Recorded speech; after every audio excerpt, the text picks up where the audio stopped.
Good morning, good afternoon, and good evening, wherever you are in the world. Well, my name is Jade, and this is The Interview.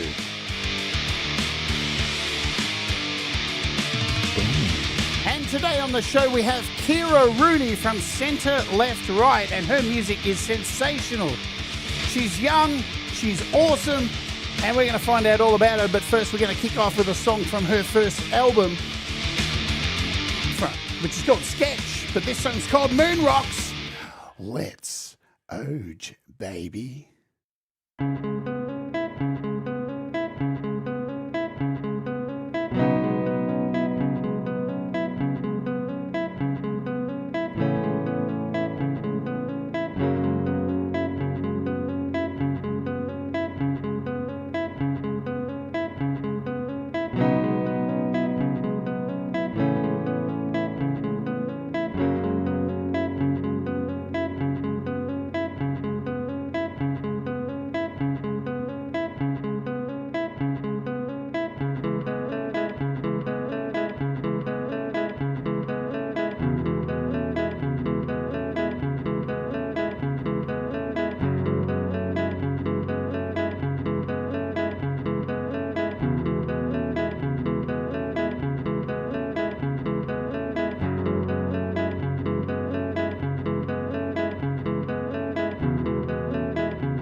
Welcome to the show. By the way, that's my name. That was from the Sketch album, Cíara's debut album. That was Moon Rocks. And we're going to find out, we're going to be playing all of her songs in order. And I need to do this to make sure she's got no echo, because she's going to stop the echo right now. And we've done that, so that's all good. And we're going to run through all of her albums from start to finish today, because she's got a handful of them, and it's a really interesting story. And I first heard Cíara's... Now, we've got to get this out of the way, right? Pete Johns, are you watching? Pete, are you watching? It's Cíara, right? Are we good? It's Cíara, not Cíara. Thank you, Pete Johns. Okay, that's sorted out. We're good. No, but I first came across her music on Pete Johns' show, yeah, and I heard one of the tracks that was played, and I was like, holy shit, I love the timing of this. I love the name Center, Left, Right. I've got so many questions of what that is about. I want to know more about this human being, and that's what you want from music, yeah? So you hear something, you're intrigued, you like the sound, the timing was all interesting, and I found that with a whole bunch of her songs too, really interesting timing and just so unique, and you know my taste, I see something that's not run-of-the-mill navel-gazing, and I want to have them on the show, and thankfully she agreed to come on the show, so that's very exciting. Now, I'm already talking so much shit, we just got to get down to it, don't we? Because if you're in the chat live, you know the deal. I'm going to call you out in the next 20 minutes or so. We're going to have a chat first with Cíara, and we're going to play a second song, and then I'm going to call you out, give you time to sit down, relax, you know, grab your coffee. We'll have cunt mugs back soon, all right? They're not on the store anymore. We've got a whole range of stuff. There's going to be lots of swearing today because I'm an Aussie and Ciara's Irish. So it's going to be fun. All right? Let's get her on and stop all the hibbity-boo, all right, whatever that means. So without further ado, all the way from Northern Ireland, it is Cíara Rooney from Centre, Left, Right. Let's give her some applause. Welcome to the show. Thanks. Appreciate it. I'm so happy to have you on. I'm so happy that you accepted because I'm always nervous when I see somebody who's I perceive as maybe, I don't know, do you think you're a timid or meek human being? In certain ways, maybe. I used to be very kind of introverted, and as a musician, I was once described as a guitarist that looked like a bass player, that acted like a bass player, you know, that kind of like, there wasn't anything flashy or egocentric about my playing. I would try and stick in the shadows and, you know, be pretty much shoegaze and just, you know, not getting involved in the sort of front end of it. So in a lot of ways, yeah, musically kind of timid in certain areas, but I'm trying to break free from that a little bit. And this proves that because, you know, I reach out to a lot of people. And I think this is like my 110th interview or something. And I get knocked back by a lot of people too. Not because they don't want to come on, because they may not, you know, feel confident enough. So I was really happy to know that you're confident enough to come on with a weirdo like me, you know. So here we are. Well, I was glad to be asked, so thanks very much. Yay, awesome. I'm going to hit you with this first question today. Cíara, what the fuck is guitar fuckery? It is, I guess, my way of saying, I don't know, like noodly, messy about sort of guitar stuff. I think it kind of comes from a place of, I don't know, insecurity maybe, or not wanting to, sort of bolster myself as a guitar legend or anything like that, because I know I'm not. I can only sort of do basics really. So whenever I put out some music, or I write something, or I play something on guitar, I kind of do it with a bit of caution of, this might sound really bad, this might sound really fucked up, you know, not very professional sounding. I think that's kind of where it comes from. It's like a safety blanket word maybe, to let people know that I don't think it's the best kind of guitar music in the world, and you know, they shouldn't come for me if they think I'm promoting that idea.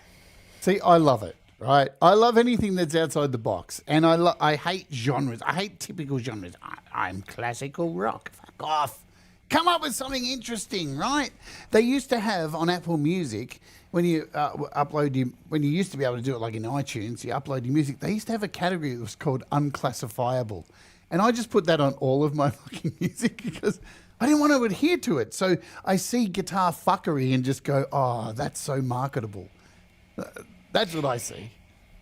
It is kind of hard sometimes to sum up my genres, because though I would maybe say I've got inspiration from mainly like post rock or math rock or heavy metal or whatever. I can't really narrow it down to one of those specific genres. It kind of takes pieces from everything. And so sometimes I just define my music as instrumental, and that alone is kind of covers it. I can't even say all my music is instrumental rock because I have albums that aren't rock albums. I only have one song with vocals, so I'm okay with calling it generally instrumental, you know. Yeah. Oh, look, and I think you mentioned prog rock and metal. There are so many genres in your music, and it's for me, it's the timing stuff which I just get so excited about. That stuff for me, that's like odd timing. Yes, let's go there. I just love that. So that's what drew me to your music. Let's ask you this question that we ask everybody. Normally the first question, but it's a little bit below today. What does music, in fact, mean to you? I mean, Suffer. do you just want one answer for that? Whatever you think. That's kind of it's a pretty big question. Yeah, hey, we've got 2 hours.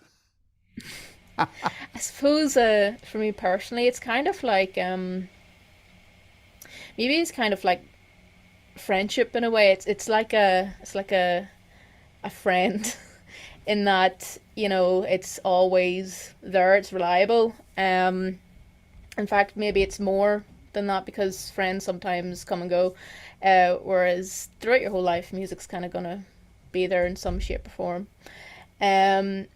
But I kind of found whenever I was starting to play guitar, it was like the guitar was my friend in that I would be spending my free time after school with it, playing it. It was sort of like, don't know if it's strange to say a connection with the instrument, because that sounds a little bit too human, but it was like a constant companion or accompaniment to life, I guess. But I think these days anyway, I find music's important in sort of connection and social aspect. I was kind of thinking a short while ago about how when you hear a song at a wedding that you really like, maybe you've requested it or the DJ's just played it spontaneously, and it always sounds so much better when you're at a wedding because you're sharing it with other people. Whereas if you went off and you listened to it by yourself on YouTube or Spotify or whatever, it doesn't hit quite the same. It's something about sharing it with other people, I think. That's kind of what I guess music means to me at the moment anyway.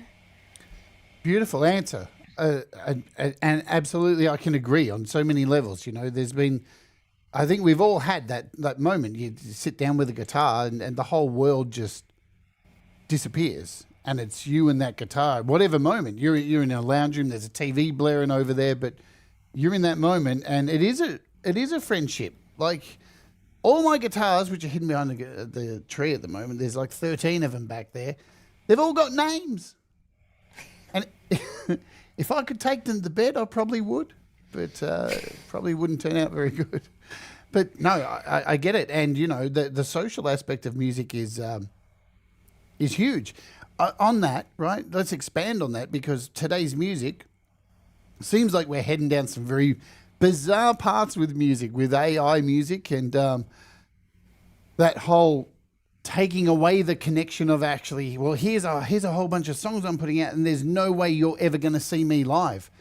That seems so odd to me that there's this music that's connecting with people, they're never going to see that live. Do you think the music industry is heading in a good or bad place at the moment from your perspective? It's kind of hard to say because I think there's multiple things going on at once. Like you've got the AI thing on one hand, which I am not a fan of in any shape or form really, or not what the role it plays within generating anything within the arts. But as well as that, the sort of concept of recording, producing, self-releasing your own music has become so popular in the last sort of 10, 15 years or so, just because it's so accessible. And I know that because I can only produce and release my music as a result of that.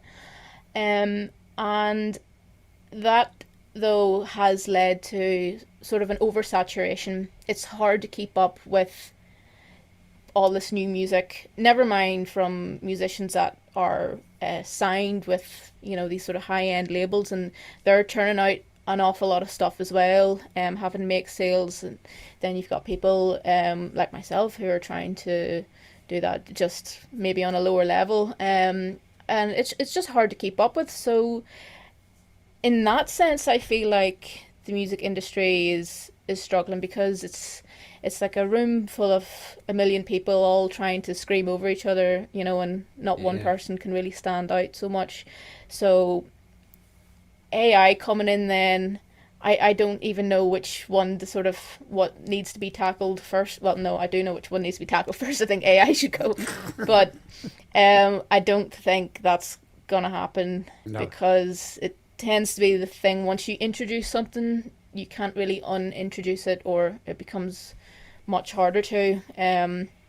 It's just the way it's maybe tackled by listeners and that kind of thing.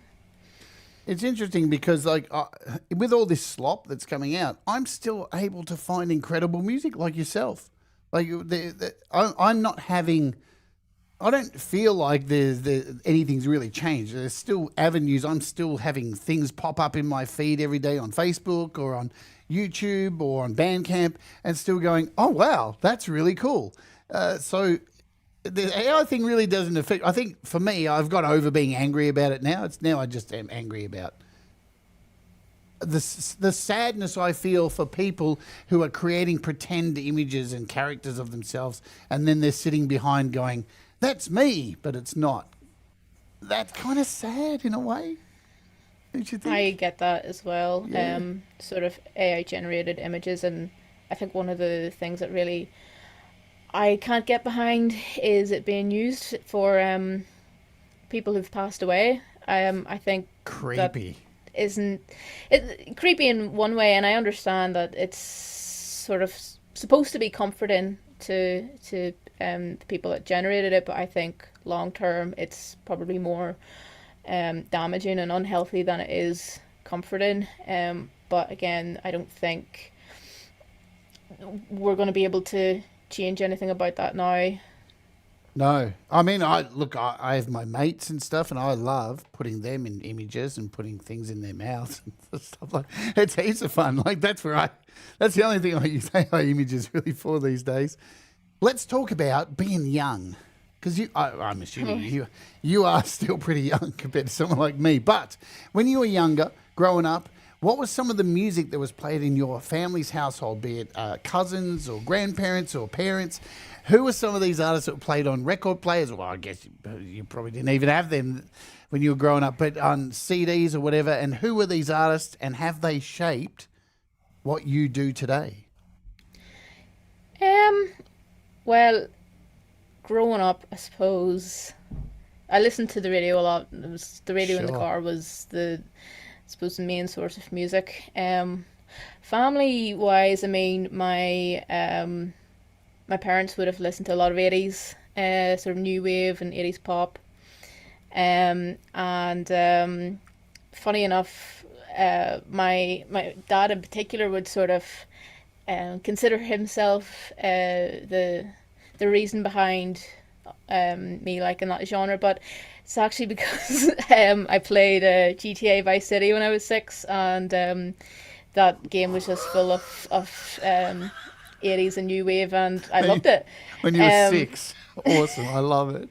Yeah, it's what every 6-year-old was doing back in 2000 and whatever. And I don't know. I'll give him credit. Like it was played in the house. But other than that, it was, like regular kind of party tunes like ABBA. More ABBA. I'm a big fan of ABBA actually, so I'll give them credit for that What's too. your favorite ABBA song? Whoa, Um, I'll give you three. three. Yeah. Um, okay. Move on. Move on. Um, Dancing Queen is up there. I mean, it's a top one, and maybe Angel Eyes. Ooh. But it's so hard to choose. I'll go look at their playlist and I'll choose three other ones in next week, and it's a too many bangers. There's something about their stuff that just, I agree. Like, I'm, don't listen to that genre of music, but you can put on any ABBA song and I'll be like, how good is the songwriting? Like, how good is it? Like, Yeah, never going it's to be, never going to be repeated. I feel that kind of thing. Even when they came back, it was good to have them back, but it wasn't the magic. no, I know what you mean as Yeah. well. There was something about it can't really be explained. But yeah, funny enough though, even though I am a massive fan of them and they'd be one of my top sort of musical groups, I can't pinpoint anything in my own music that draws inspiration from them, and that's the case with a lot of the music that I listen to or have loved growing up. Whenever I was a younger child, I was really into Britney Spears, and then when I was a little bit older, it was Kanye West, and then after that, it was N-Dubs, which are like a grime and hip hop group from London. And then that kind of left, and then I turned 13, and My Chemical Romance was all I cared about. um, and then it was the teenage years were the rock and heavy metal and that kind of thing. And then when I kind of got a bit older, I re-embraced every single genre, every single artist or song that I liked growing up that I was maybe previously a little bit embarrassed by. I think though that's just part of maturing as a musician, is being able to acknowledge when an artist is good or a song's good, and you shouldn't just shit on it just because it's popular or that kind of thing. I couldn't agree more, right? I grew up in a very, I couldn't, 80s music for me was my thing growing up. And then I found metal and everything changed. So it was grindcore, death metal, all that stuff. But a lot of my friends at the time, I felt like this pressure of like, it's got to be metal or nothing else. And I was like, yeah, but like you're just like cutting yourself off from all this great stuff that can influence metal. Like, and you got to realize, my friends, like metal wouldn't exist without all these other things before. Like, so you just, and I parted ways with lots of people over that, because they just couldn't. It was, you're a poser. If you're a loser, you're a fag. It's like, what are you talking about, man? It's music. And I fell into that trap of hating on artists if I didn't like it. And it's like, you've got to be mature and say, you got like, Britney Spears, just for example. I don't really go out and listen to her. So I have all her stuff because she was an incredible artist. Like she changed the world, and you've got to give her props, right? You can't sit there and say that's shit. It's definitely not shit, because if it was shit, nobody would be listening to it. Right? Yeah, I totally agree. But I've also come to realize that I think different people value different things about music. So I would say I am really not a fan of Taylor Swift. No Sure. one come for me, please. But just not my thing. Me too. However, I think what her the thing that draws her fans to her is they connect lyrically with her music. And I don't really lyrically connect with lyrics. And I think that's probably why most of my stuff is instrumental. So for me, if a song has a nice chord progression, if the harmony is good, it could have the worst lyrics in the world, and I'll like it. Whereas if, you know, a song has beautiful lyrics, but the harmony's boring or it's a bland chord progression, like that does not interest me in the slightest. So I think whenever, you know, one person really likes an artist and other people really dislike them, I think those are factors that kind of come into play there, and there are potential reasons why they have those different opinions. Music's got to connect at the end of the day. If you can pretty much either hear it straight away, like it comes on and you're either going to go, not for me, or you're going to be gravitate. You're going to feel something from it, you know. And who are we, I guess, to judge all those Taylor Swift fans who are just like, oh my God, my heart aches for. Hey, babe, if you ask, I'm so happy to see you love that so much, you know. It's hard for a lot of people to get over that. And it's like, I've said this before on the channel, because I do iOS here, I used to go onto Facebook and be like, oh, the new iOS update's out. And the majority of comments would be from people going, iOS sucks. And I just think, what goes through that mind of that person who's sitting there waiting to see something that they don't like? Oh, that person likes that? I'm going to tell them how much I hate it. And it's the same thing with music too. Why do we have to yell so hard? You like this person, you're a loser. Like, oh, piss off. Go away. I suppose it's kind of like news headlines. It's negativity sells, I guess. So it's like negative comments has the most reactions maybe, or the most interactions. So that's probably where it comes from. Feed off the negativity. Let's play a song, and then we're going to say hello to all these kind souls who are here watching with us. This is from your second album, and the album's called 1997. The song you have chosen is called Pixel System. Do you want to tell us why you chose this song? It's my favorite one off the album. Of course. Yeah. That's it. All right, let's just play it. You ready? Let's do it. Grab your pants, folks. We're gonna do it right now. Let's Oj. I gotta make sure you can hear it. Hang on. Zoom has changed all these settings, and I really hate what they've done here.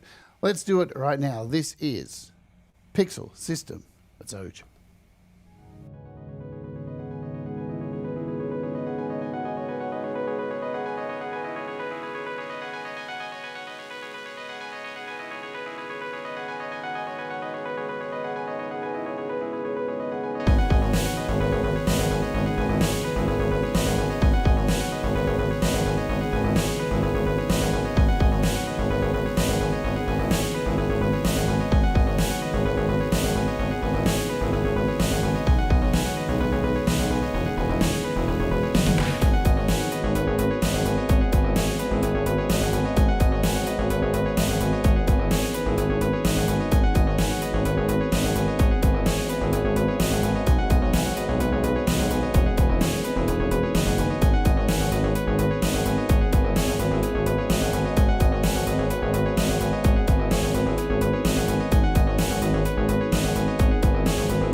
Yay!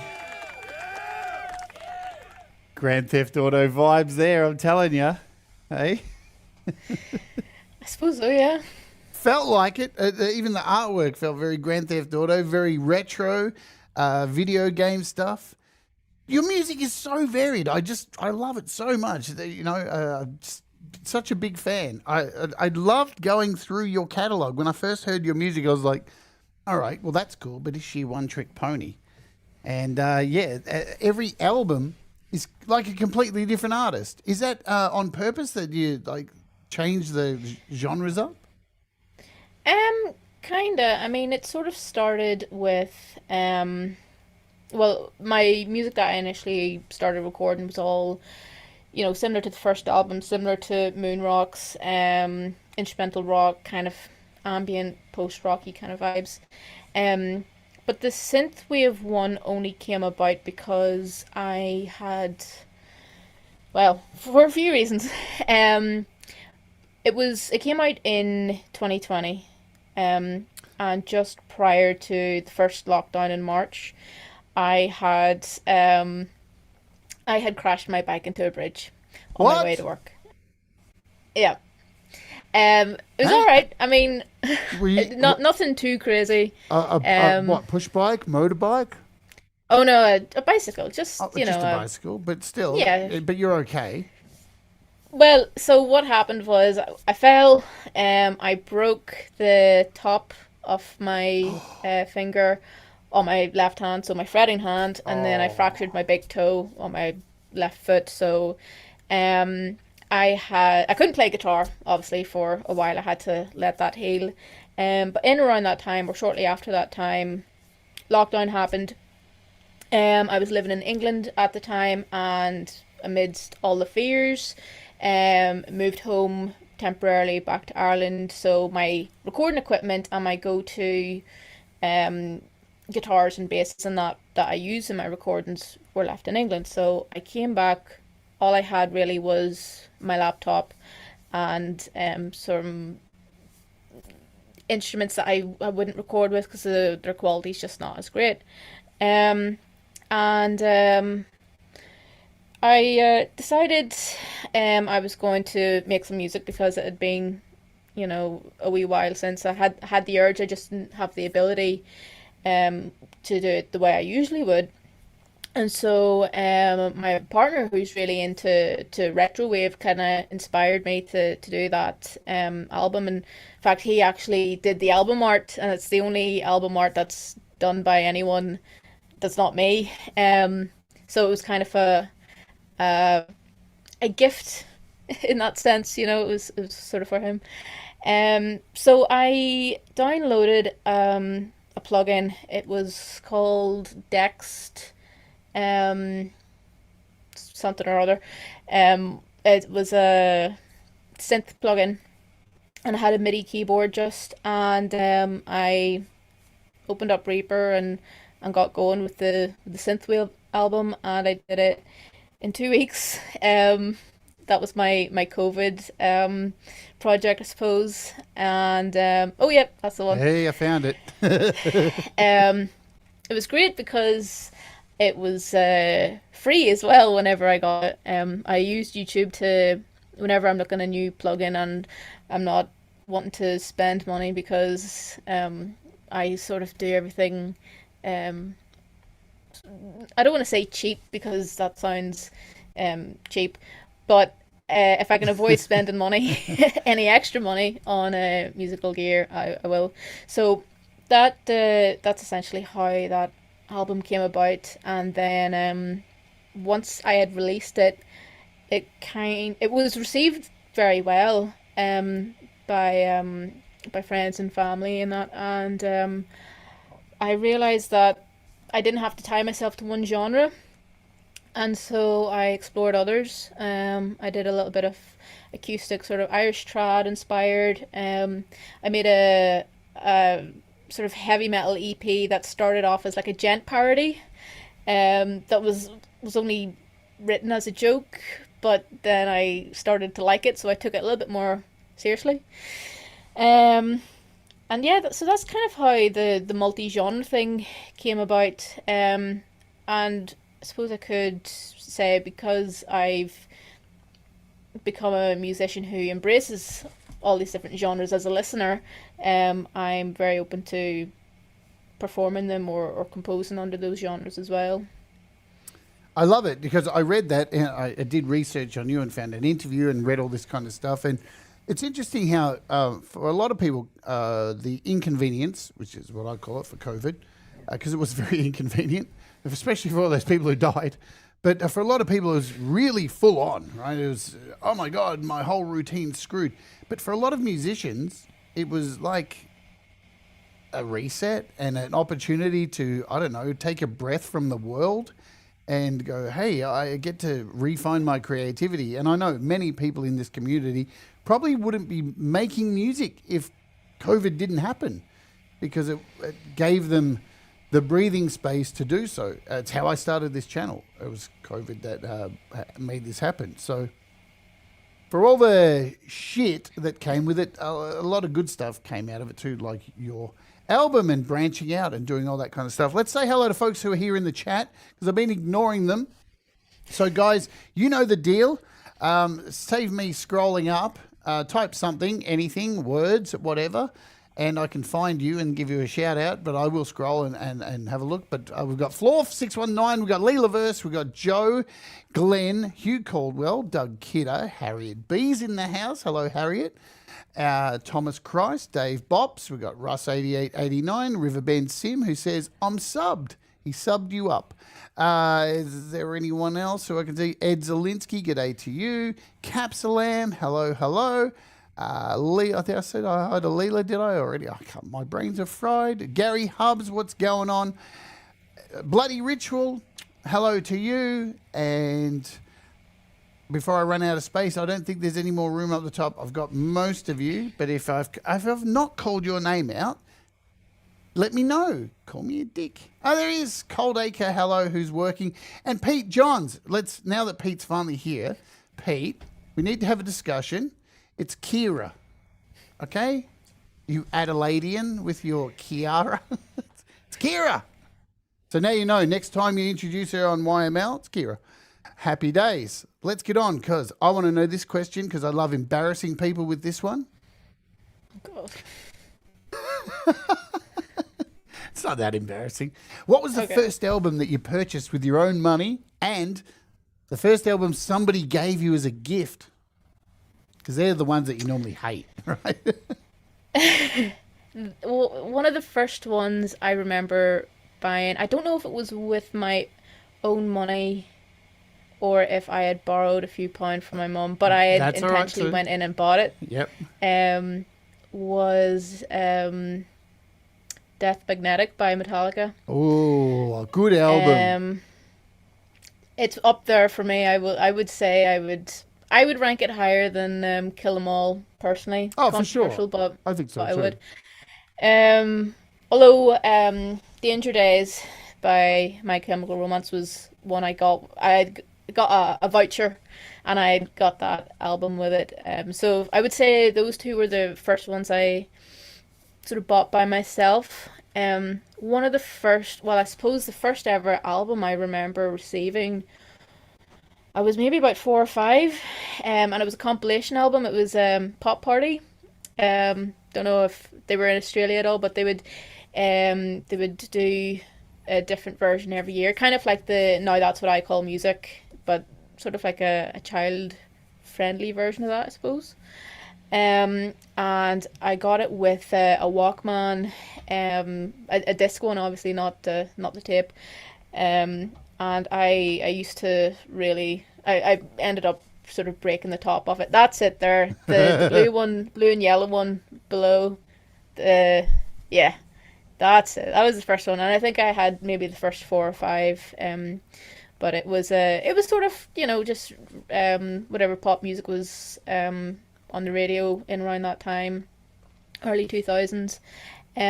But the first album I recall getting that wasn't a compilation album was Graduation by Kanye West. I was really into the music channels on TV back when I was 9, 10 upwards. And it was in around the time Kanye West's song Stronger came out. And I loved it.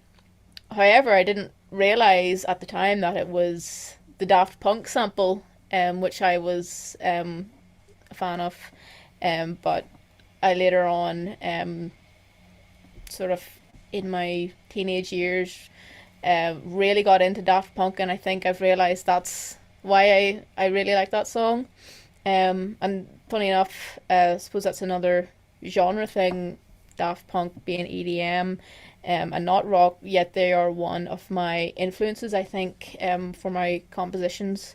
They're very loop based, where they have a lot of loops, and I like looping stuff in my music. I think whenever I have an idea that I like, I just want to listen to it continuously. So I love it.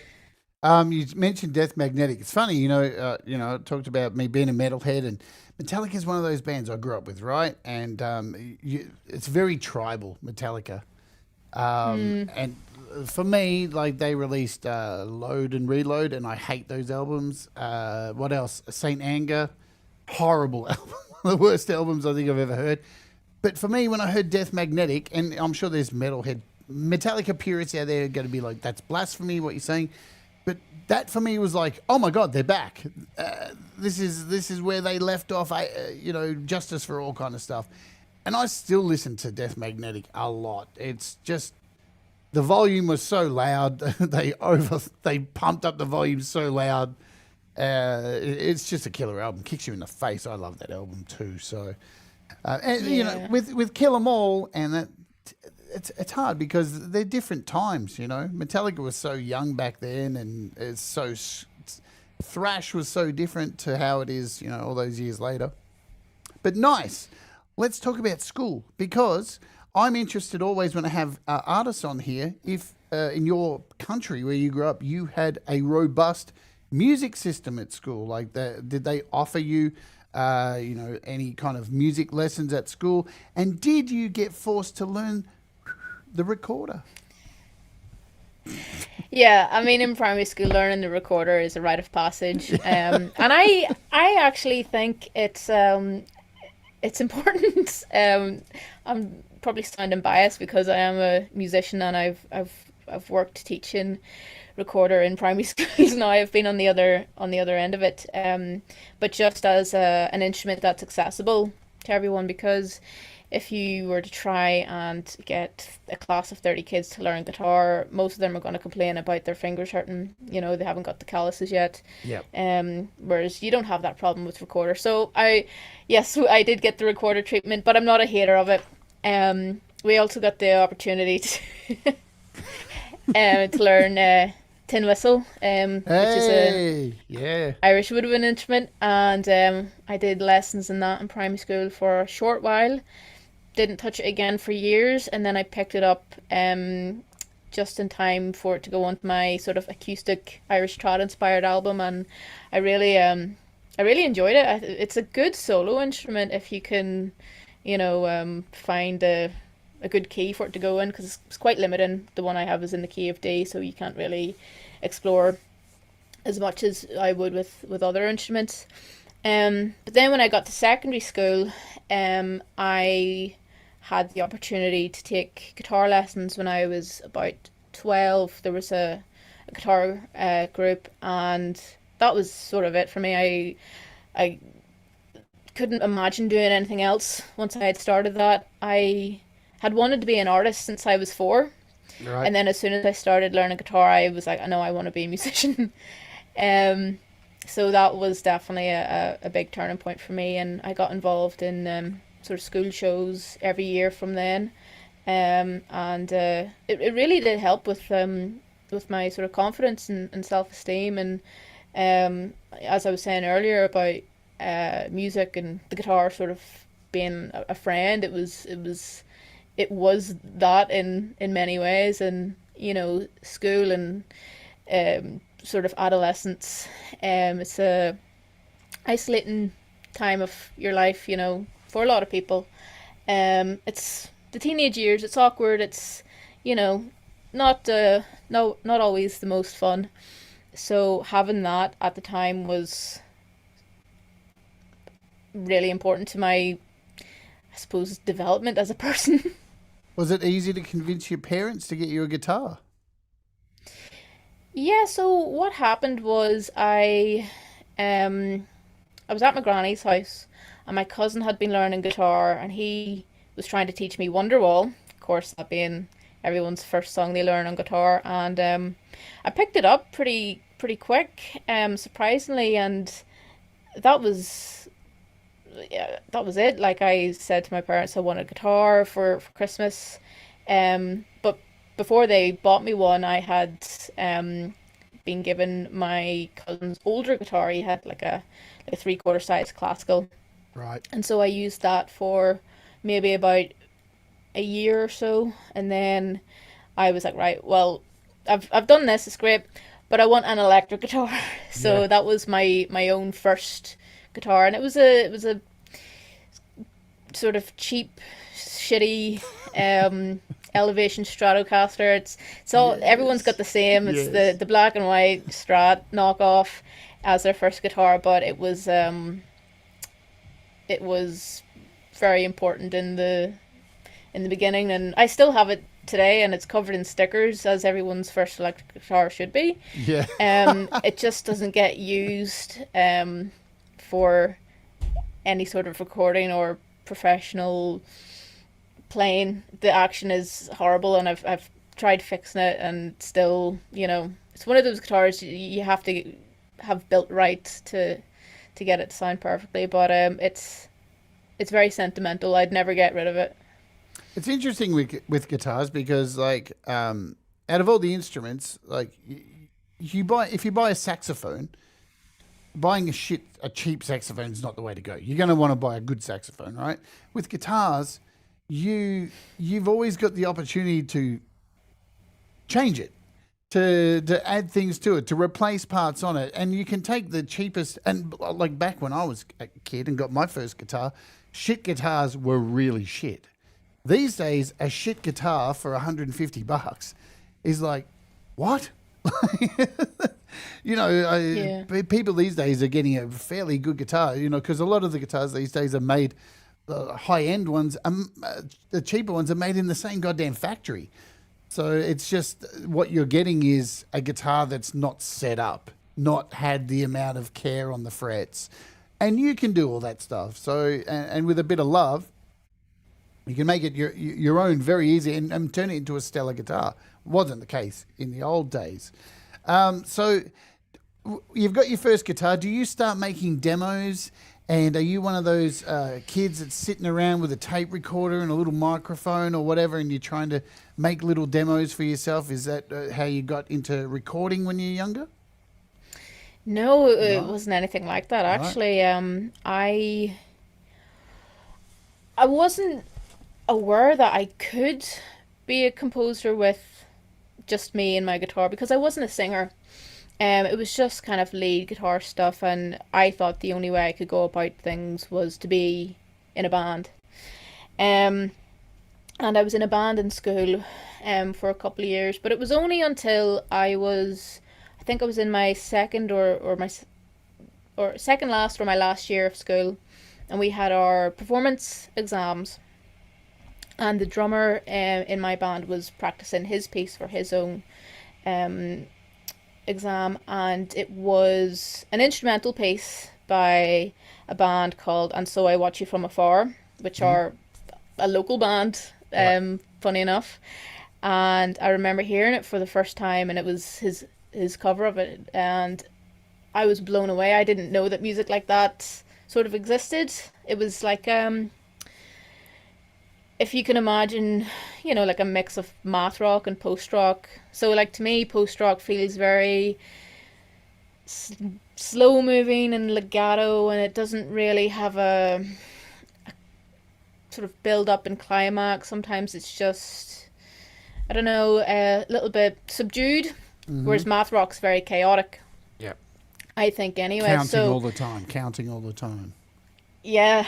So when I discovered these guys, and it was kind of like a nice in between, and it was a sound that I realized I had been missing, my whole life as a listener. But then it also opened up the idea that, well, actually, if I was to do um, music, my own composition, it would be something like this.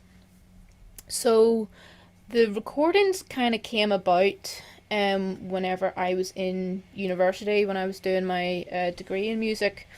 I had wrote a song for our band. We were doing a performance, and I opened up Audacity.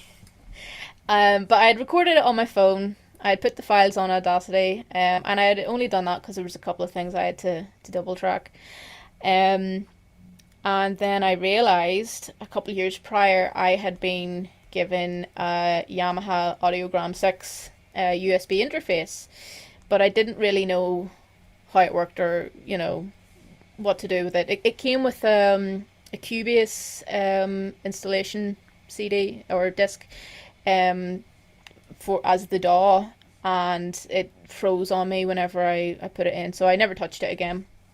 But I realized I could use the interface with Audacity, and so I started recording stuff on there, and it was looking back, it's like caveman discovering fire. It's such a primitive tool to record music on, and I had been hell-bent on using it for a few years, that pretty much every song from my first album, and I think most of the stuff on my third album, which was actually written before my synthwave one, was all recorded on Audacity. I think even a couple of songs off my new album, which I had kind of drawn from those early days, was also recorded originally there. So I had eventually moved to Reaper, but those were kind of my humble beginnings, was recording on Audacity. So I can't knock it. It was a useful tool at the time, but I wouldn't go back to recording with it now. I've become too comfortable. Yeah, Cool Edit, Audacity. Back in the days, I remember using Cool Edit and just going, "Oh my god, this is so wild." Because for me, when I was younger, I had a Tascam 4-track recorder, and flipping tapes and doing all that kind of stuff. And once you start putting together music, it changes everything. Yeah, from having that personal friendship, as you say, with your instrument, to all of a sudden being able to create a collection of friends now. And now it's I have a whole group of friends all through these tools, and it's amazing too. Like, I look back at a Tascam or using Cool Edit or Audacity and go, man, how things have changed. I can make music on this now. Like, what? Yeah. How have we got to this? I mean, this thing is more powerful than what they flew people to the moon with, and we're making music with it and taking phone calls. Who takes a phone call on phones anymore? I make music on it. But it's amazing. Now, you mentioned your first band, and I normally want to ask this, the first band name. So we we didn't have an official Right. name. We were just called the Senior Rock Band. The senior rock band. Yeah, but we had a little bit of a meme name, but it was just between us, and it never went as far as just being the group chat name. And it was called Slapnut, which was just a play on Slipknot. Okay, Um, right. and it was just kind of like a jokey name, but we never advertised it as such. And it was only a school band, but we rehearsed every week, or we tried to. We would show up to the rehearsal room every week, whether we rehearsed or sat and watched The Simpsons on the laptop was, it would depend. Um, yeah, so that was that band, but then I was in a band in university, and we went by the name Adrift. Adrift. And it was within that band where I got into the sort of odd time signatures that we were talking about earlier. So 5s, 7s, and 15s. That was like where my eyes were open in time signatures and that. And at the time as well, I was big into a lot of prog, sort of Tool and Dream Theater. So I became very comfortable with composing in odd time signatures at that point, and part of me feels like I've drifted away from that a little bit now, and it might be nice to revisit it because just listening to Moonrocks there at the start of the show, I was like, God, I don't write like this anymore. I really should. Dream Theater, what a great band. I was lucky Yeah. enough to have Jordan Rudess on this show and got to interview him, what was it, 4 years ago? No way. That was crazy, right?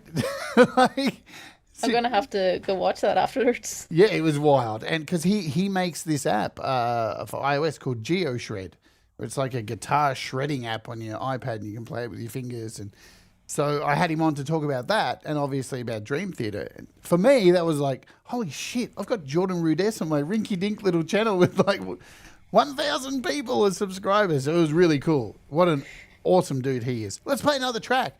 So this, Cool. funnily enough, carries on from your story because this album was called Bikes and Bridges Lead to Broken Bones.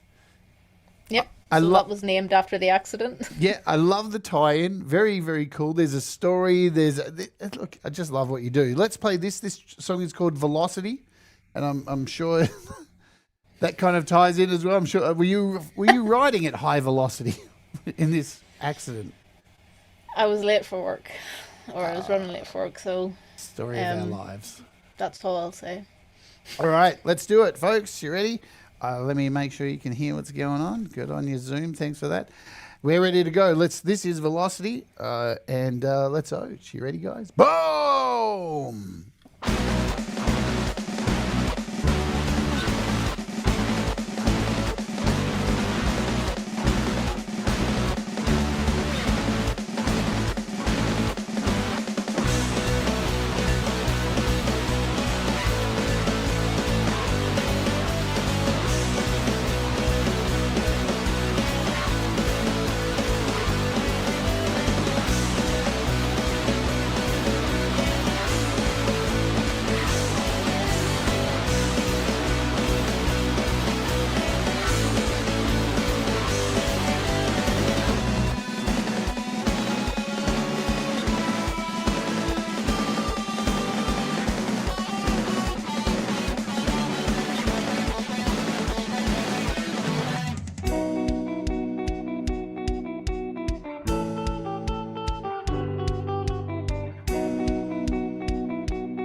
Yeah, that was wicked. Sort out your echo. So many different styles. I hear Iron Maiden in that. I just hear so many different things in it, right? That whole dun, dun, dun, dun, dun, dun, dun. I can hear Iron Maiden in that as look, wicked stuff, wicked stuff. There's a reason why I'm into your music, and it's because of tracks like that. Now, your artwork. Are you an artist? I get, yeah, I mean, well, whenever I was 4, I wanted to be an artist. Right. And then whenever I was in secondary school, I was doing art, sort of the GCSE level, but it wasn't going so well for me then. I kind of lost my passion for it. You know, sometimes the academic side of life will do that to you. It'll sort of kill the joy that you had in it. Yeah. And I didn't touch any kind of artistic thing that wasn't music for about 10 years almost, maybe. And then I got back into it a little bit with some random polymer clay sculpting. And then the thing about this music project is that because I'm doing the writing, recording, mixing, releasing all myself independently, I thought it was very important that every aspect of it more or less was created by me. It sort of felt more personal in that sense. So yeah, I did the artwork for all the albums apart from the synthwave one. Yep.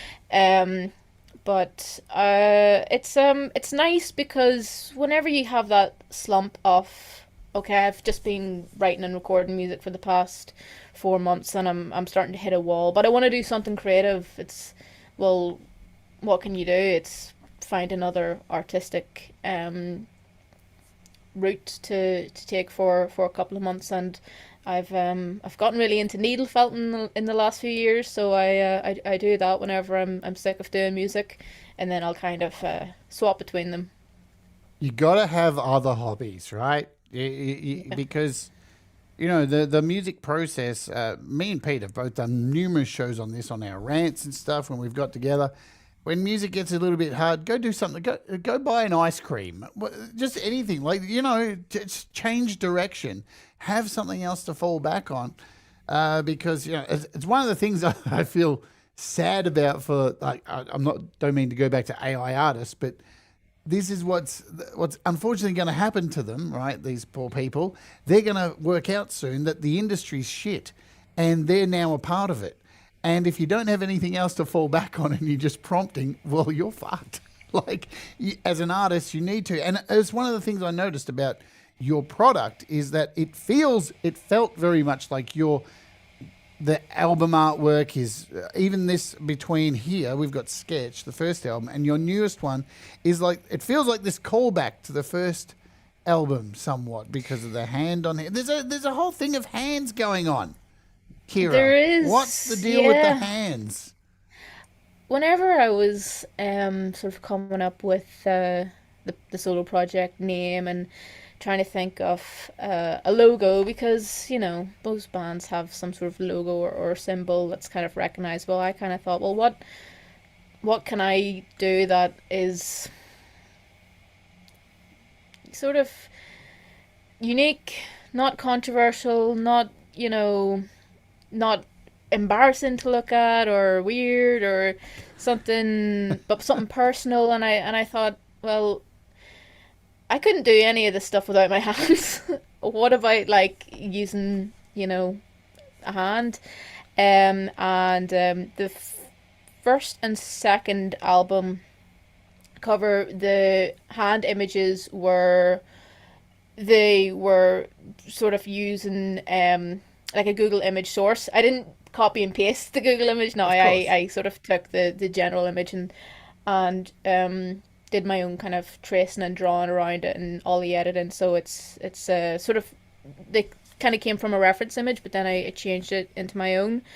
But then in Hollow, so the that sort of red acoustic album, and Accidents, my recent one. Those are my actual hands. So that one was my hand a few years ago, and then the handprint is actually one I did. It was a primary school art piece I did when I was 4 or 5. So that's my actual handprint whenever I was a very young child. That's a photograph of it.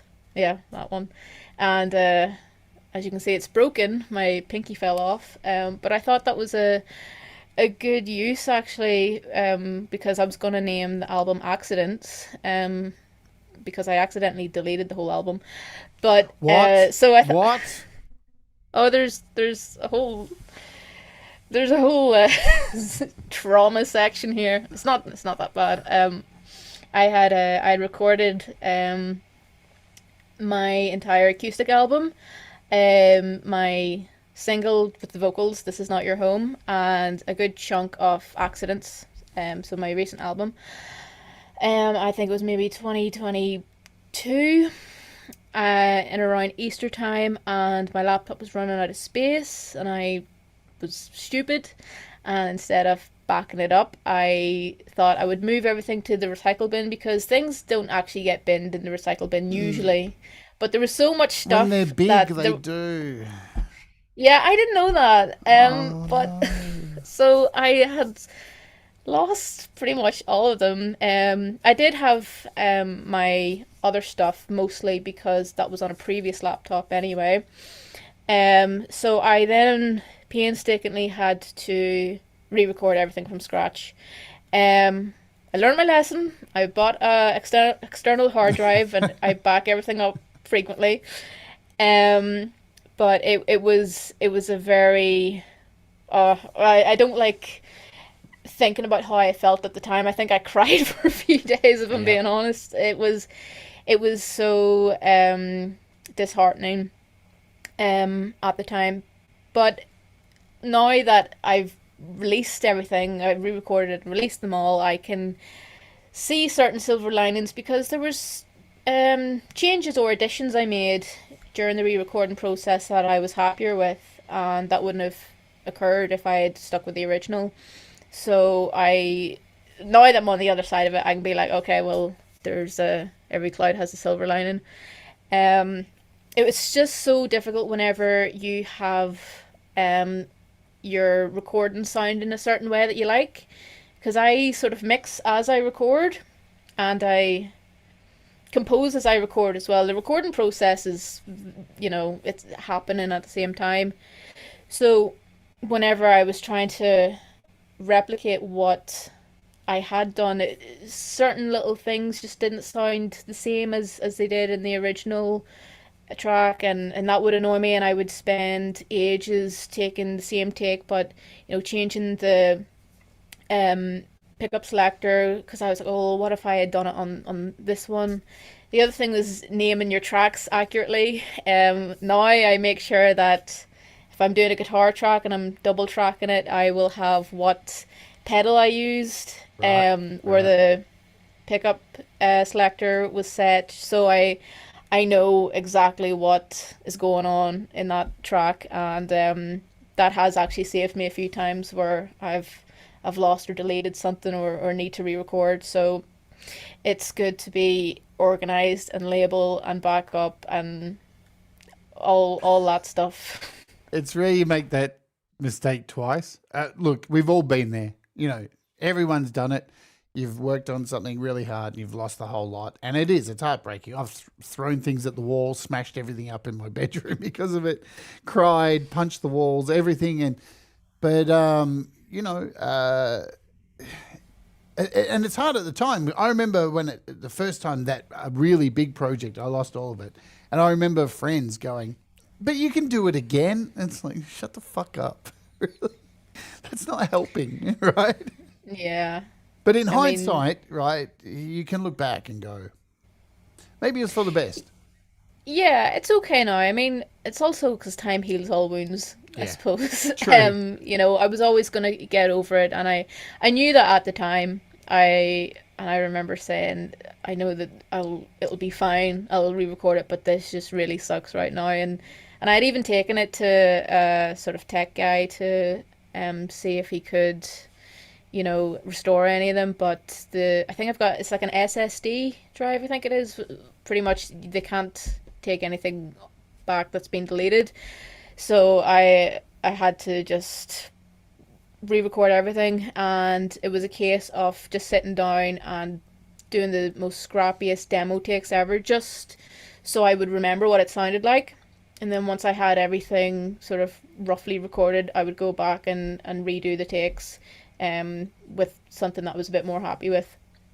Unfortunately, there is a missing song that I only discovered recently that I hadn't done that for back then, and I don't remember how it goes now, so it got adapted into a different kind of song.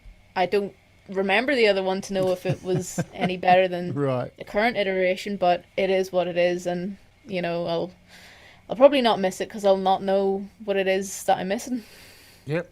Absolutely. And yeah, backing up is key. I mean, even on my iPad here alone, I think I have like 5 hard drives connected to this iPad at the moment. It's ridiculous. There's just behind the iPad is just, it's over the top. But I mean, that's the way you got to roll. This is where we're at. You can trust cloud-based stuff, but again, like Pete says, it's borrowed ground, and you don't know if those servers are going to go down or something's going to get hacked, and what are you going to do? You got no recourse, so it's best to like back this stuff up. It is important. Let's get to this because I've been wanting to know this. The first time I heard your music on Pete's show, I saw the name of your act and was like, as Pete said, I'm like, here we go. Is this going to be some kind of political thing? What is going on here? Center, left, right. What is the meaning behind center, left, right?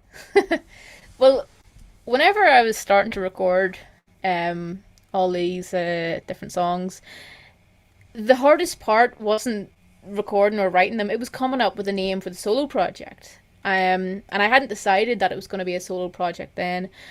But because it was all this sort of instrumental sounding stuff, it kind of sounded like it was being performed by a band, and I was open to, if it ever was able to become a band, if someone wanted to join in, I wanted to have a name that wasn't my name.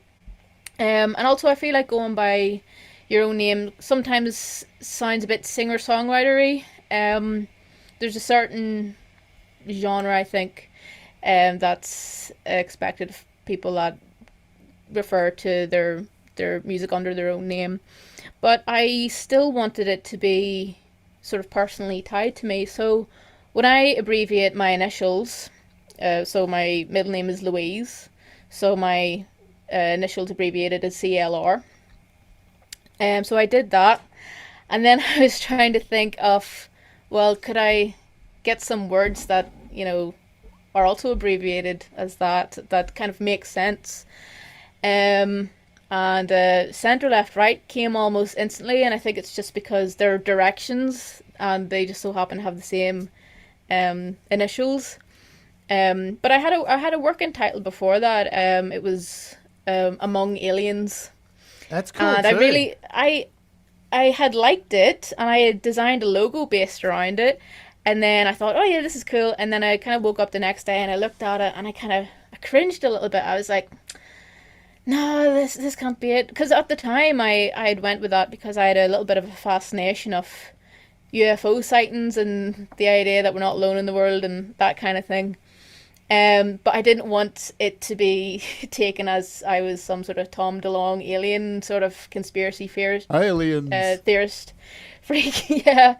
I didn't want to go under a name that was gonna sound or come across controversial or something like that. And I didn't realize at the time of going by center, left, right that people's go-to thoughts for that is politics, which is definitely not the case. It's just more frustrating because if I try and Google my my act, to see if I'm even findable on Google or YouTube, everything that comes up is stuff about politics, and I'm like, oh, this is not what I wanted. But I'm still happy with the project name. I think I think it means something to me anyway, just because of the sort of abbreviation is my initials, and it's got that personal connection that way. I think you're safe because, like I said, when I first heard Pete say the name, I thought, oh, here we go. But then I heard the music. It was like, no, there's nothing to do with that. So I think you can hear that in the music. I want to say, Cíara, that you come across as a very thoughtful person around everything that you make, and I really appreciate that. I really appreciate the art, the thought behind everything, just really, really awesome stuff. And the whole initials, it's just beautiful. I love it. And speaking of, let's play a song. So this is from the album Hollow, and this is called Nautical Nightmare. Let's just play it and get into it. And we'll see you all back here shortly. You ready? Let's go. Ja. Oh, hang on. I've got to let you hear it. Hey. Let's do that. Go.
I got to say, this is my favorite album. Oops. Stop. This is my favorite album. I really love this acoustic stuff. And to now know, let me make sure you got that echo going. To now know that story behind it makes it even more beautiful, right? Because, man, having to reimagine all of that stuff. And folks, there's a whole heap of songs on this. This is not just a short album. So remember, all this stuff is available too, not only on YouTube or streaming and your Apple Music, but we got to do this because we got to support our artists financially. Cíara's on Bandcamp as well, and all her music is on here. I'm following her here, and everything you can grab. So this is the album, Hollow, and you can get all of his stuff on a discography if you want for 15% too, if you want to grab it all at one go. Look at that. Buy it all for £28. Ridiculous price. So cheap. And they're this album just floats my boat big time. I really love the the contrast to everything else that you've done so far blows my mind. That's quite interesting because I would say that's probably my least favorite album, but I think I am associating that with the process of re-recording it, Sure. because it's acoustic. Recording acoustic guitar, is the bane of my existence. Like electric, you just plug in. It's DI, it's pedals, it's whatever. But whenever I would be doing it with the acoustic, um, any little tiny movement I made, the mic would be a little bit out of line with where it should be, and then I would be unhappy with the take, and I would lean over to stop the take and re-record, and I'd sit back down, but I wouldn't be positioned at the mic properly again. And I think it was just a problem with recording dual mics with acoustic. I think if I had plenty of money to spend, I would probably do acoustic recordings in a professional studio. Um, and so because of that, I sort of overdid the reverb. Um, it works, I think. A lot of people have said they find that album very ethereal sounding, and they like it. It wasn't the original sort of aim of that album. I wasn't intending to drown it all in reverb. I kind of did that to um, mask some of the bad recording that was going on, which I'm open about, and I think it's just part of the process of sort of being a bedroom musician slash performer, recorder, composer, all that.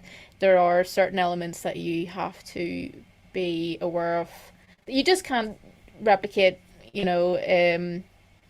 in your own setting as a professional studio type setting. You have to accept that some of your stuff's going to sound a little bit amateur, and that's fine. That's part of the process, really. It's interesting, right? And nearly all artists have experienced this. The songs we dislike the most become the songs that people love the most. And you just sit there and go, how the fuck does this happen in this universe? And it's not like, this isn't like just a random thing that every now and again you'll come across an artist who goes, really? That's not happened to me. No, it's everybody. Every artist deals with that bullshit of like, that song sucks. But it's my favorite song. It's the same as when you play live, right? I've had so many gigs I've played live where I've got the flu and my voice is nowhere near the 5 octaves it normally is, right? So you alter it to suit where you're at with your vocals. So I'm going to sing the normal high bits, I'm going to bring them down an octave so I can sing them and not hurt myself. And you finish that gig and go, that was the worst gig we've ever played. And everybody comes up and goes, that's the best gig you've ever played. Like, no, it's not. But you can't change. I mean, the thing for me is what it does for me. I love a massive reverb on a guitar. That's just, I love it. So that's probably why it appeals to me. When I play live on the opening hour, when I play guitar, I have a huge reverb tail because it's beautiful. And you're right, reverb can cover some things that we didn't do absolutely perfect. Yeah, I mean, it does have its place. Like, I very rarely track any guitar, acoustic or electric, without reverb. There'll be some level of reverb on nearly every track. Maybe not bass, but yeah, that one it was pretty noticeable. But at least I made it consistent throughout the album. I think I decided, well, if this one track's going to be drowned in reverb, they're all going to be drowned in reverb. And that way I could call it a creative choice, which I suppose it was in a way. But no, what you said about people liking something that you don't really have as your number one is definitely the case. And I always find that my favorite tracks aren't other people's favorite tracks, and they don't really consider it at all. And it's always something else, something I never would have thought about. It might be a piece of music that I maybe recorded as semi filler for the album, or it came about very late and I just kind of thought whatever. But there again is the proof that everyone's got different tastes and has different value in music. And one of the things I like about the music that I put out is because it's so varied in sort of genres, and I find that there's something for everyone for the most part. Um, like someone might hate every single song of mine bar one, and that's I'm happy with that. Like, not that I actually do this for anyone but myself. It is definitely a sort of like a personal portfolio, and I think I listen to my own music a little bit more than I probably should. Um, but that's kind of why I made it, and Yep. anyone else who likes it is just a really nice bonus. I grew up in a time where people used to give you shit for listening to your own music. Oh, you listen to your own music. You wear your own T-shirt. And it's like, listen, man. Like, if I don't like my music, why am I doing it? Like, Yeah, that's exactly. the end of the day. Hey, thank you, Bloody Ritual, for the 10 gifted memberships. What a legend. You are so awesome. Thank you so very much. And I should say hello to a few people I've missed that have come in. Denise and MJ Gapernis and Forest of the Wolf. Welcome. And I'm sure I've missed a few others. But this is what happens in these shows. I'm here for this person right here and to make this person shine. Not that she needs my help, right? But thank you very much, Bloody Ritual, for the gifted memberships. You rock. What was I going to say? I had a thought there and I got sidetracked. Oh, about I hear you say like you're a bedroom kind of musician, DIY kind of thing. I don't know if it's just me, but like we tend to focus these days on um, professional recordings and everything being like top notch and up there, properly mastered, radio ready, and all this kind of stuff. And there's, for me personally, a lot of romanticism in raw stuff. Like, for example, one of my favorite albums of all time is by John Frusciante from the Red Hot Chili Peppers. It's his first album, Neandra and a T. It's got this crazy long name, and it's just him on heroin playing guitar and wailing, going, "Yeah, yeah," and he's in a bathtub. Just, it's so torturous and so like badly recorded, and all the guitars in reverse, and he's singing over the top of, and sometimes there's like five vocals singing at the same time, and they're all singing the different words, and it's just a mess. But there's something about it that screams, "Oh my god!" Like, I feel this dude's pain, and I still think there's something to an honest, stinky, dirty recording like that because it feels real. I feel like I know the person a little bit more than polished nonsense. What's your take on that? Definitely, I would agree with a good chunk of that, and I'm kind of thinking of the recent sort of topic of overcompression that Yes. is spoken about amongst record producers online and that, and that sort of coming about because everyone wants a nice, clean, polished sound and keep it consistent. Um, but dynamics are a very important element of music. I mean, there's something to express with playing something quietly and playing something loud and playing something in between, and this sort of over compression that has come about because everyone wants their music to sound squeaky clean has sort of taken the soul away from songs. And that's just one example. There's certain things I find that when they happen by mistake on during the recording session that end up staying on, or Yes.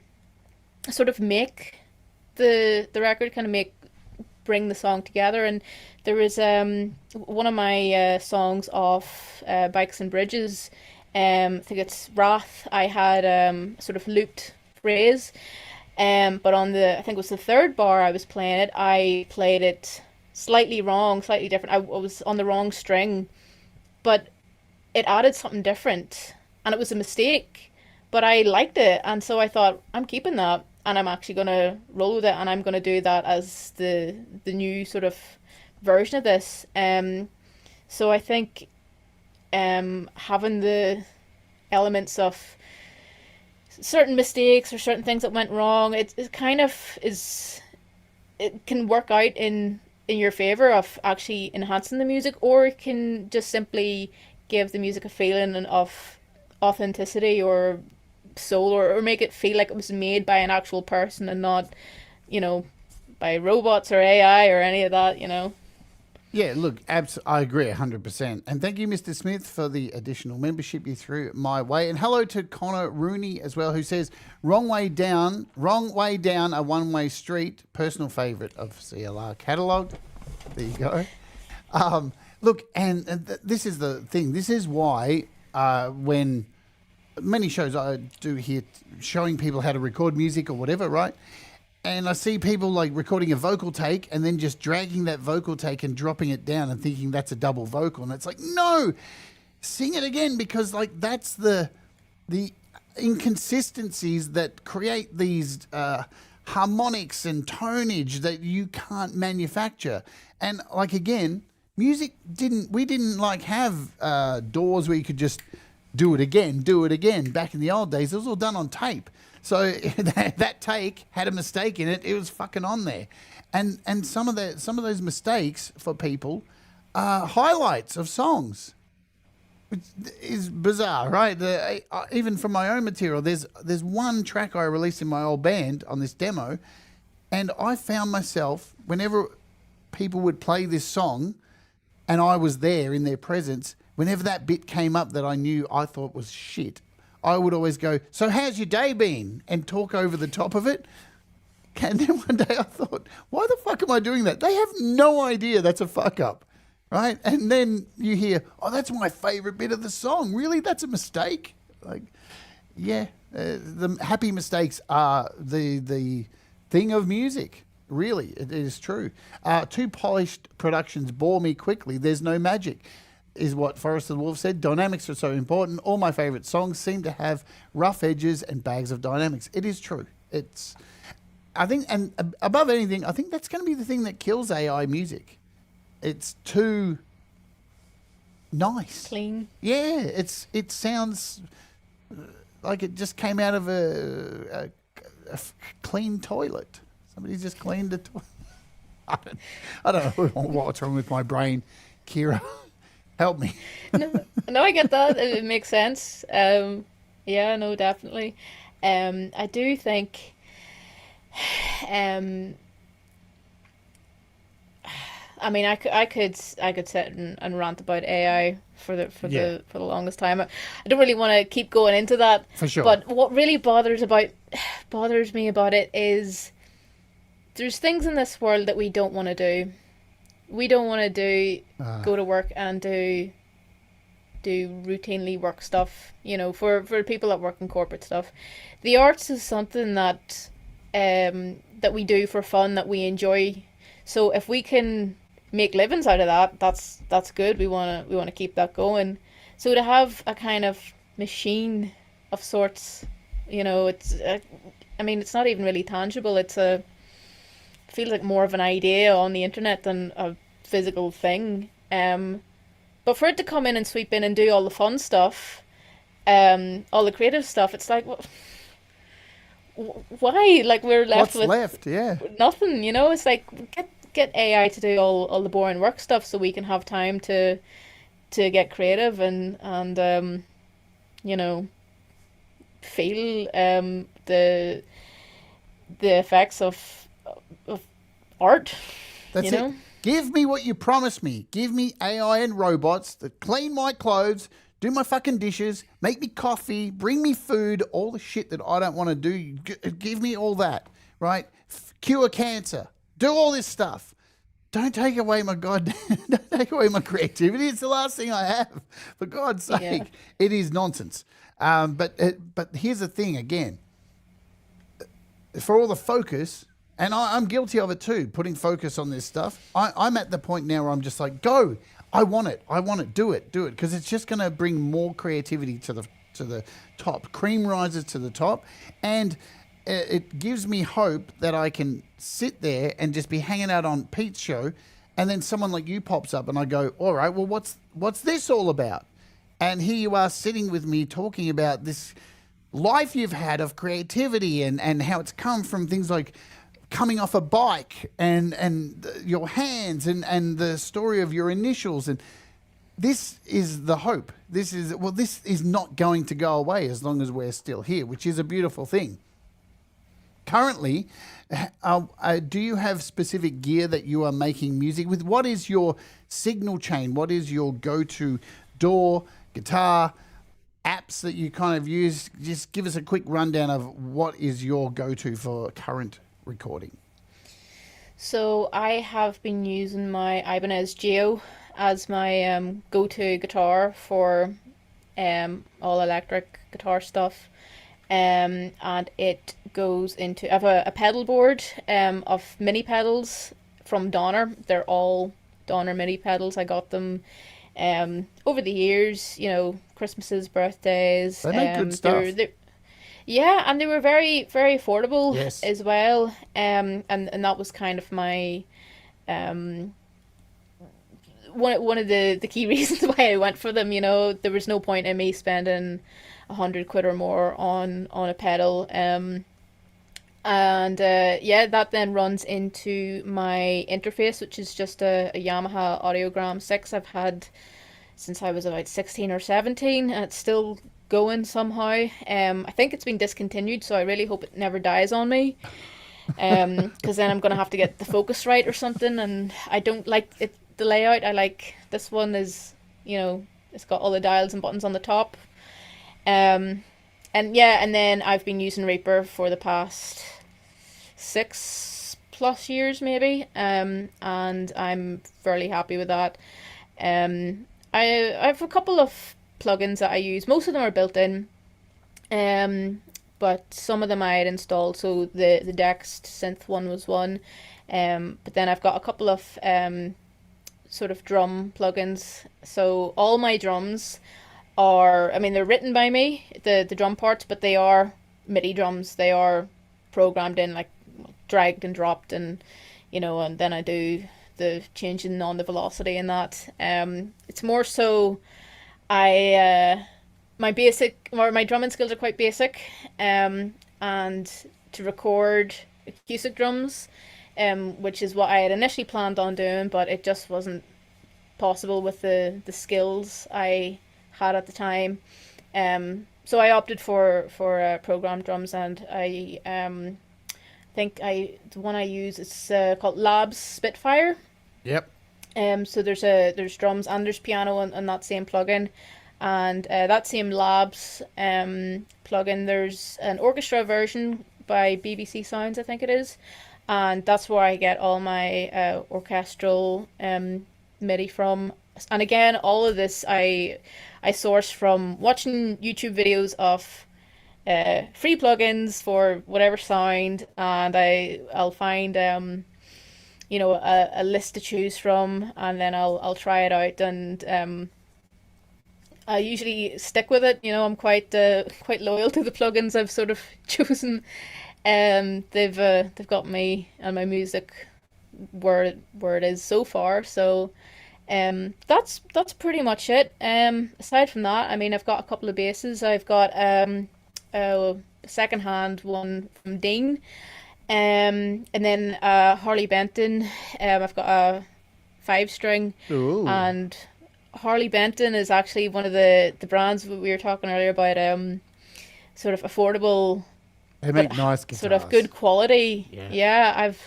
I've really got on board the Harley Benton train. I think their stuff is really decent for their price, and it would be my recommendation for any kind of beginner guitarist. I would say skip the cheap Strat knockoffs, because you can get something in around the same price for much better quality.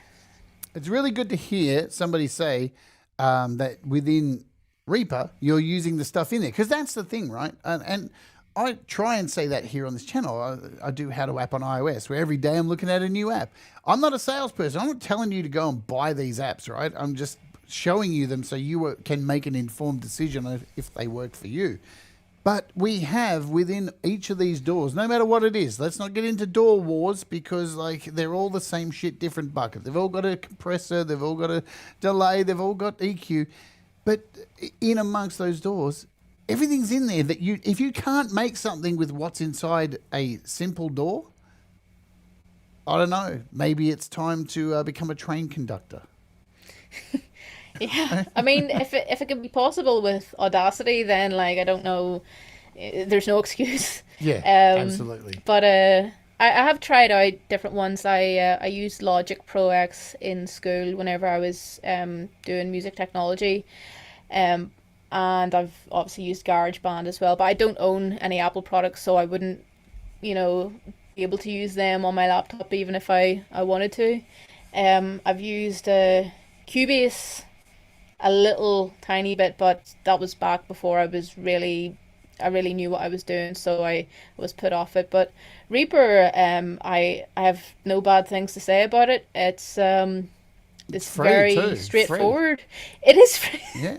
So there's a bit of a theme here. Hey, that is Pete John's entire channel. It's free. Grab it. Do it. Yeah. Because again, you don't need to spend money, right?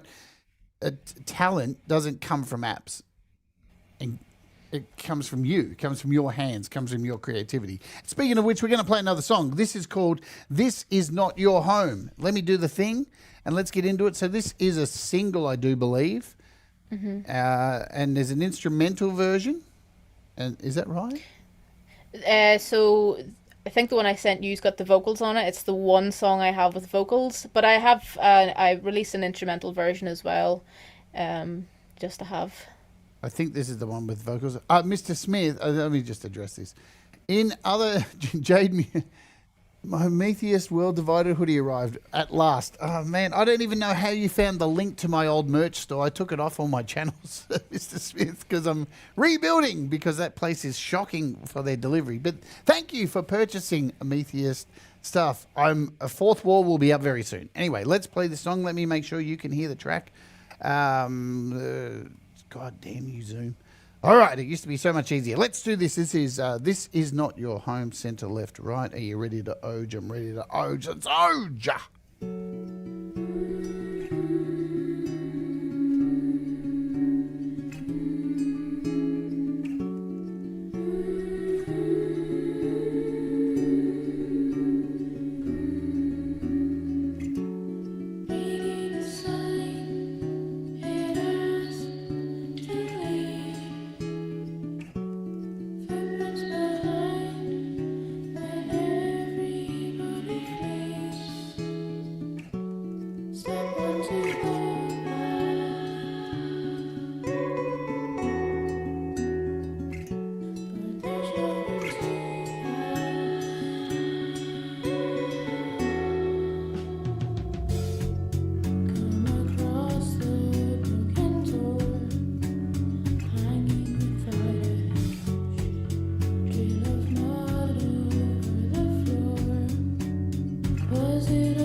Now, I chose that song for my marketing for this interview, for my shorts and Instagram stuff, because you got to sing more. We got to hear more of that. When I heard that the first time, I was like, the music, I got all these Muse vibes from it, just the arpeggiation of it. And then you came in and sung, I was like, oh, what? Where's this been hiding? Do you have plans to sing more? Yeah. I mean, as I said earlier on, I am a bit of a timid musician, and I think singing is it's a very vulnerable thing, because if you make a mistake on the guitar, it's the guitar making the noise, it's not as embarrassing. But if you sing flat, or you sing croaky, or your voice isn't, it feels a bit more personal. It feels like you have really done a disservice to yourself. So I would have been a lot more apprehensive and nervous about singing. I've become a bit more comfortable with it now. But it was kind of, I don't want to say peer pressured out of me. Throughout the few years of releasing my instrumental stuff, I would have kind of friends and family sort of saying like, yeah, I really like the music, digging it. Would you ever do a song with singing in it though? And I'd be like, this again, like everyone's always, asking me that question. And I think maybe it was asked enough times that I was warming up to the idea of like, well, actually there's maybe a demand there for it, or people aren't against hearing me sing, they seem to want that. But I still hadn't really planned on doing a song with vocals. The way this song came about was I was just noodling on my acoustic guitar, and I came up with that initial little riff that you hear at the very start, and that's sort of looped throughout the majority of the song. And as soon as I came up with it and played it, I thought, this is going to be a song that's going to need vocals. It was something I could tell very early on.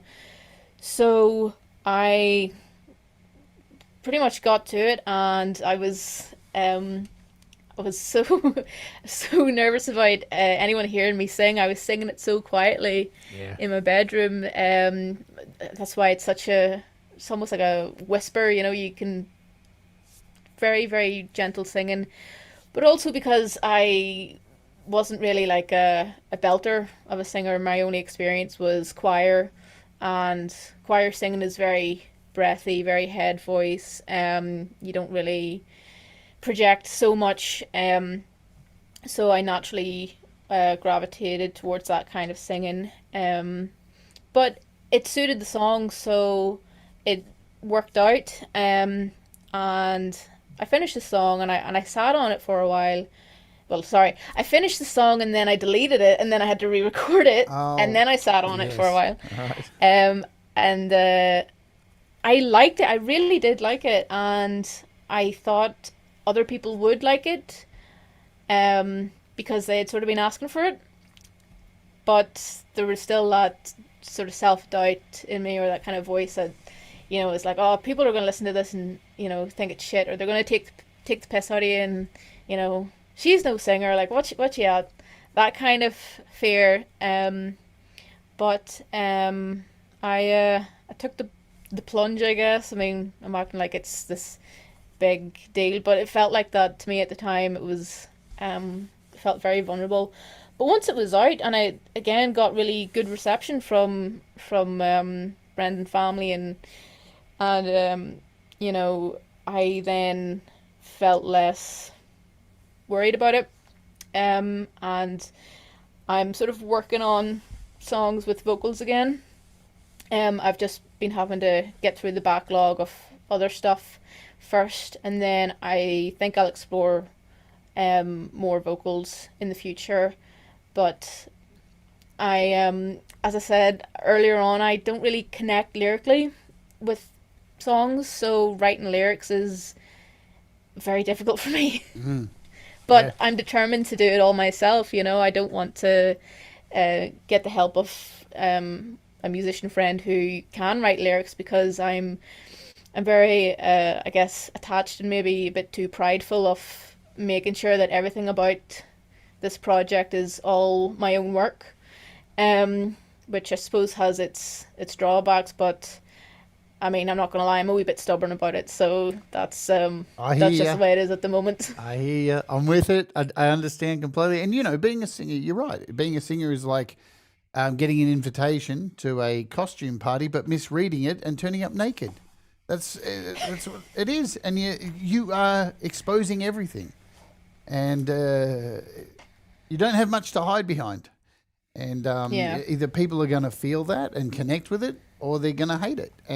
But then that's like with everything. I think it's beautiful. Look, I have no advice, but to just keep doing what you're doing and what feels right for you. Because I would never peer pressure anyone. Oh no, you've got to sing on it. No, if it doesn't warrant vocals, it doesn't fucking warrant vocals, does it? Right?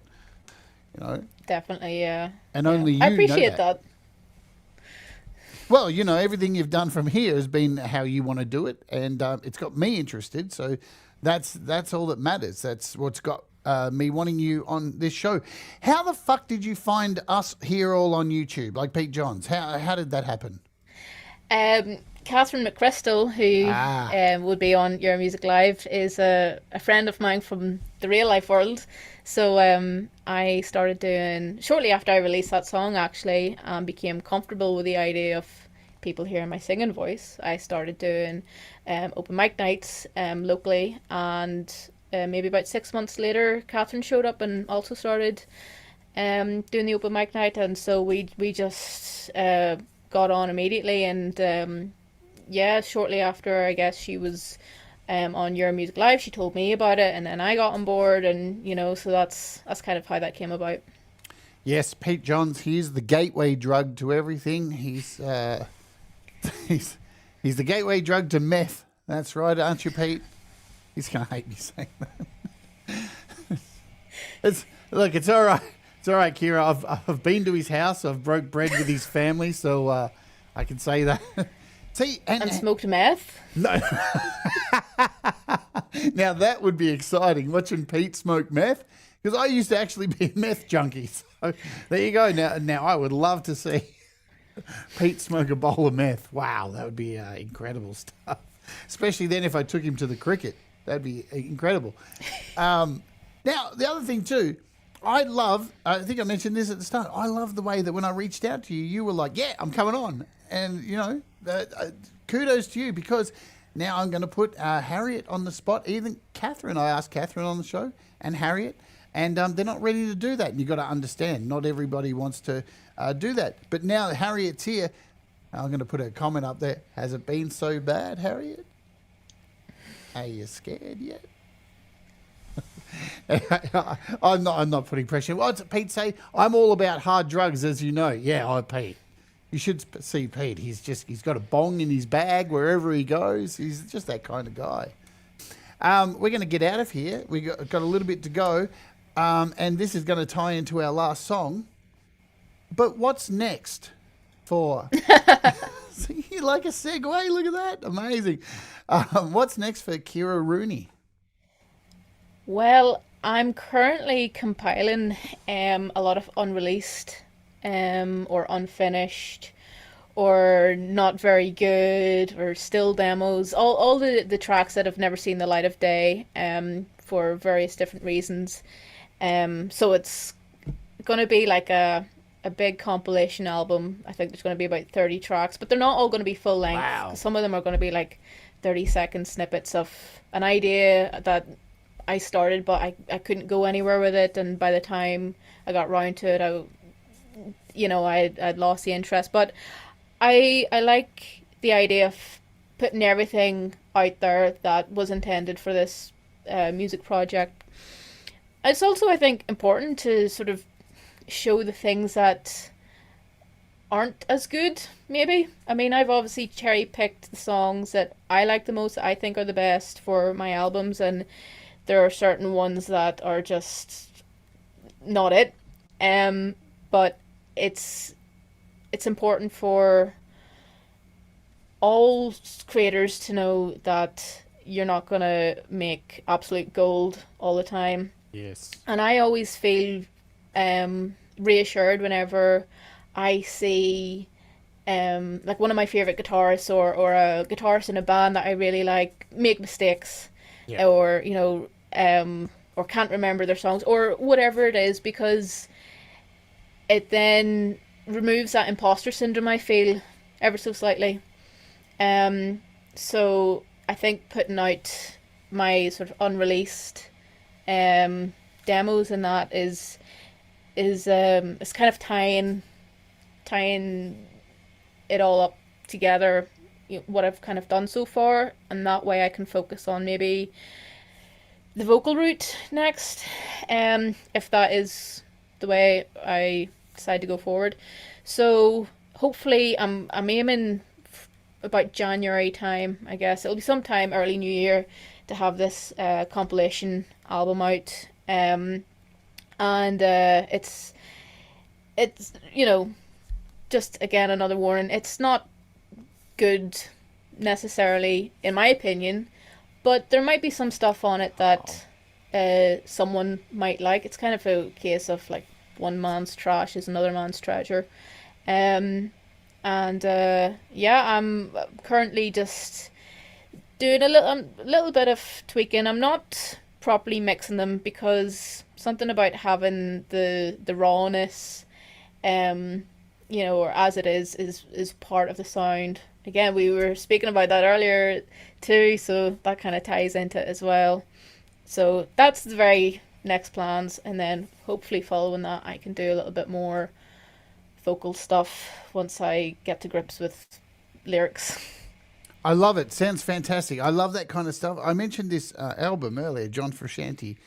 It's called Neandra Ledes and Usually Just a T-Shirt. And I'm going to show you just because why it ties in. This album, right? So you got all these songs here, and then you get down to track 13, and every song is just Untitled 1, Untitled 2, all the way to Untitled 13.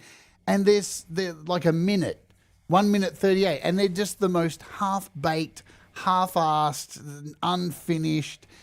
But again, like, it's part of the reason I love that album. It's like number 2 in my albums for sure. Whenever I'm down, I put it on because I don't know. There's just something about, as you said, understanding the process and the things that people discard and that feel like aren't good enough. And there's treasure all wherever you go. There's treasure. Even like I watch a lot of stuff on YouTube of people who strand themselves on beaches, and then when they get there, there's so much rubbish on the beach, but half the stuff, half that rubbish, they end up using to like catch food and stuff. There's so much treasure in trash. Is the point I'm trying to say. Shut up, Jade. Bring this thing home. The last question I ask everybody before we get out of here, and it's really hard, this question. You're going to really struggle with it. If somebody was considering becoming creative, when would be the best time for them to start? Immediately. Fantastic. I've been asking that question for 5 years, right? It never gets old. Is it always the same answer? It's different words, but the same thing now, Because people, I think... Yeah. Go for it. Once you've got that feeling, that urge to do it, you should, because it snowballs, and it becomes kind of addictive. Like there's certain times, such as when I was re-recording my music and I was not wanting to do it because it was so daunting. But once I had started, it fueled me to continue and keep going. It's taking things, one step at a time. Or they say, if you want to do something, just start it, or say you're going to do it for 2 minutes, and then you'll end up doing it for longer. It's that same mentality, but you can apply that to doing something creative as well. Just go for it and see what happens, and it usually does snowball. It kind of feeds off itself. Absolutely. What do you got to lose? What are you waiting for? Time just goes so quickly these days, and the older you get, time goes faster, apparently. So this track here is called What Next? Now you'll see the reference, folks. It's from the Accidents album. Remember, all the links are in the description. So to Bandcamp, to streaming services, Apple and Spotify, to your Linktree, your YouTube channel. Go down there. Go and check it out. Go buy some of Cíara's music. Go and support her. As you can see, she's an incredible artist, and I was drawn to her music first, and now that I've met her, I just think chef's kiss. Chef's kiss. And I've got to say this too. People don't see, right? When I'm interviewing people, when I'm playing your music, I can see you off camera. And it's always a joy seeing people whose music is being played and you're sitting there like moving to your music and smiling at bits and stuff, and that you enjoy your music. That brings me so much pleasure. And I can see you smiling and people can't see that. And sometimes I want to just quickly put you on screen, but then I think, oh, what if you like quickly pick your nose or something, and then it go, so I don't do that. I'm a dickhead. Yeah. All right, please hang on the call. So once the show's ended, I can say goodbye to you off air. Thank you, everybody who's been here and hung out and all your kind comments. The memberships that were donated today, thank you so very much. And if you're watching on the replay, thank you for being here. I do need to do a bit of housework. What am I talking about? So tomorrow, we got a double show coming up. We got an app demo happening. We got this thing. It's called Low Poly Synth at the usual time. I'll be doing this one, and then, my friends, is the third episode of Unearthed. It is happening tomorrow. I know it's not up on the channel yet. Here it is, Unearthed. It's sponsored by Nambrini. I know it's not up on the channel, but it will be within the next 12 to 13 hours. If you don't know what Unearthed is, it's a weekly show where I play 10 of the best artists I've found across YouTube, sponsored by Nambrini, a really cool app developer, and it's a load of fun. Yeah, if you want to come and you'll probably hear some artists that you've never heard of, and you'll hear some that you know from this community. And I'm glad we've got people coming along to that. A couple of other things I just really want to quickly go over too is this week is Christmas, of course. I'm doing an opening hour, doing a grunge opening hour, but for all of you who've been asking me, I know I'm going to regret this so much. It is Christmas, and this year, Christmas Day in the US and UK, we will be having a very, very, very Gladys Christmas. Gladys Worthington will be back for Christmas at a very Gladys Christmas, and she's going to be singing Christmas carols. I'm letting her loose in the studio this year with Santa, and she's going to be eating some great food. And if you've seen any of Gladys's shows, the last few shows, she ate cat food out of a tin. Oh, God. Anyway, but it's happening again. Gladys will be eating your favourite Christmas food this year as she sings Christmas carols. And the last thing I want to show you is something went wrong during that photo shoot, and Gladys got in a fight with Father Christmas. Hate you, Santa, you slob. It all went wrong, and she ran away. There you go. So I hate you, Santa, you... If you know Gladys, you'll know it's the most ridiculous show ever. All right, let's get out of here. We're going to play this track. We've covered all the shit I need to do. This is What's Next by our wonderful guest, Cíara Rooney of Centre Right Left. Thank you so much for being on the show, Cíara. Thanks very much. All right, let's do it. I'll make sure you can hear the music. All right, everybody, we'll see you later. Have a good one, and I'll be dumping you over to the next show. Oh, shut up, Jade. Let's just play the song. Let's do it. This is What's Next.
Bye.